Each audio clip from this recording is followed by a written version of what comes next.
Um, and now main event time. Yes. Artur Beterbiev against Dmitry Bivol. Man, I'll start. No, go ahead. You look like you got something to say. No, I was just gonna say, you were very fond of the first fight. That's all I was gonna say. No, here's the thing. I thought what I do love about that fight is how much it makes you question what is proper scoring. Because I think live, a lot of us, myself included, thought Bivol won that fight. He had the more eye-catching punches, and it felt like he walked Beterbiev and kind of outboxed him into shots. But then every time I returned to that fight, I understood exactly why Beterbiev got the nod. No matter what Bivol hit him with, he couldn't push him back. And whenever Beterbiev responded with his sequence, his moment, Bivol was physically moved and affected by it. You know, Yeah. it pushed him back and made him physically uncomfortable.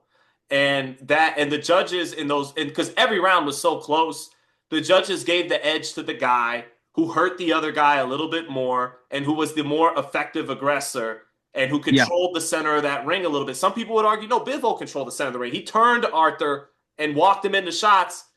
Not Bib- enough. Arthur was able to, yeah. Bivol couldn't really prove that he was the ring general long enough to win that fight. That's where he won and lost. That's what I thought was won and lost. He couldn't be the ring general long enough to nick enough rounds to beat Beterbiev. And when I scored the fight, I had it a draw. I scored it 6 rounds apiece. I scored it live for Bivol, like 8-4. I thought he clearly won the fight.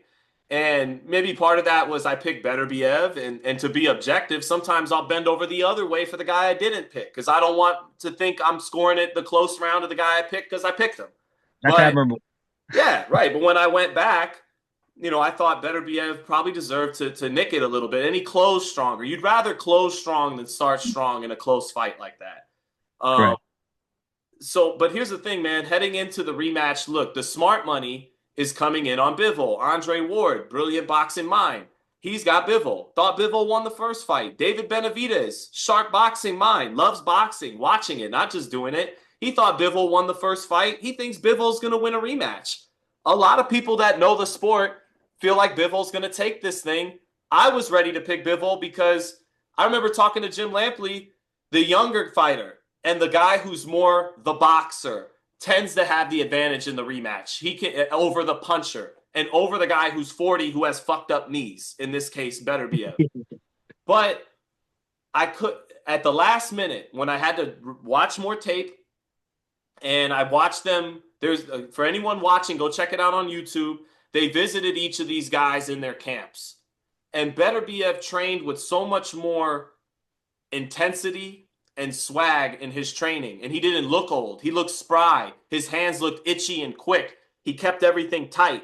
Bivol was with that pendulum bounce, but Beterbiev keeping it a little tighter and more compact with everything he does.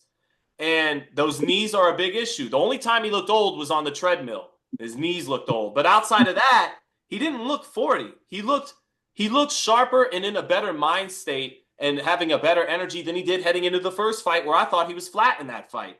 So a Was. lot of logic says you should go with the younger guy who's the better boxer, the quicker hands. I can't pick against Beterbiev in this fight. I got Beterbiev. I don't know exactly how he does it, but I think he wins this fight again. And I think Bivol, he's been more introspective. In many ways, I like his mind state more than Beterbiev. Beterbiev said, "Oh, how come he didn't get? How come he's the first guy